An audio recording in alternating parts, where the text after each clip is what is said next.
So much goes into this moment to prepare. And again, even higher than this morning, just to loosen himself up. He'll go through his rituals. His coach is right where we can see her at the moment, Di Shepherd. If I stretch my arm out, I could touch her. And here's Gout. Settling Murphy in 5 in the form of his life. The start crucial here for Gout. Set. Away, so he's 3 from the left, got out pretty well. Hughes got out slightly better. Law, Murphy's had a big first 100. Gout's got work to do. Hughes leads him into the straight. Gout gets up alongside of him. Murphy tries to get up alongside Gout. Gout's in front. He's coming away now from Murphy. Can he be as quick as this morning? Oh, incredible. Oh, 19.68. Where's the win? The win's legal. He has absolutely done what everybody thought he might, but he's done it at 18 years of age. The world will be shaking. It is seismic. It is the exclamation mark of all time on a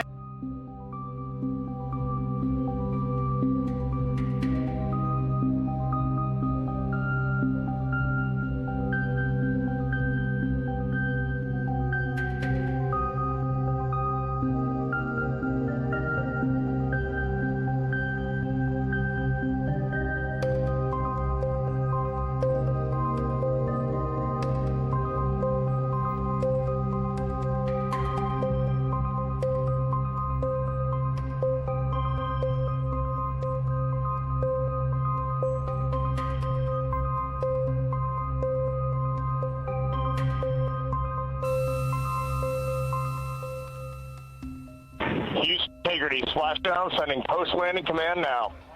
Splashdown confirmed. Copy splashdown, waiting on VLDR. Splashdown confirmed at 7:07 p.m. Central Time.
For example, Cambry, how long have you been in a wheelchair?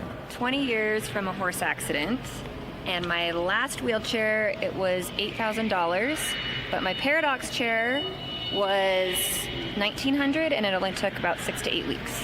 How long did it take you to get your insurance chair? It was a year from getting a prescription to getting it in my hands. Wow. Bailey, what about you? I was injured 7 years ago from a blood clot in my spinal cord. My last chair was about $10,000. My Paradox chair was $2,100, and it took about 6 weeks when compared to 6 months. I got into a car accident 9 years ago. My last insurance wheelchair cost about $5,000, took about 6 months to get.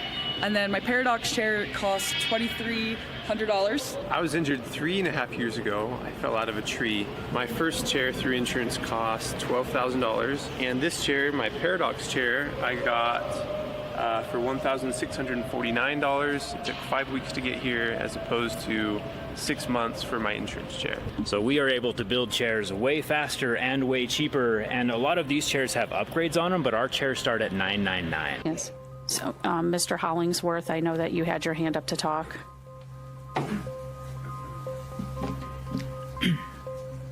Hello, my name is Will Hollingsworth. I work at Reed Memorial Library, and thank you all for hearing me today. I'm not a cynic when it comes to technology. My love for it started when my uncle first sat me down at a beige Windows 95 computer and began teaching me HTML. I will never forget the first thing I Googled. It was an image search for pigs flying. I wanted to see if the internet could make the impossible real. This love of the digital shaped my career as I went on to become a programmer and a professional content creator. For the last decade and a half, I have been in service of learning burgeoning technology. In my last job, I was the digital artist they trusted to do that kind of work. I was the one feeding Midjourney prompts to create the perfect commercial, training the very machine that would eventually replace me, as 3 months later they would lay me off. I didn't just watch it happen, I was holding the tools when the tools were turned on me. I want to stress, I don't stand here as an enemy of progress. The thing is, when I look at the data center proposal, I don't see progress. I see a gamble where the big tech companies get the gold while Portage County foots the bill. Now, I know there are good faith arguments for this project. There are people in our community, informed, honest people, who will tell you that the modern data centers use what's called a closed loop system. They say the water is filled once and recycled forever. In a laboratory, that might be true, but we aren't living in a laboratory. We're living in Ohio. I can tell you that as the chips get smaller and AI demands get larger, the heat these machines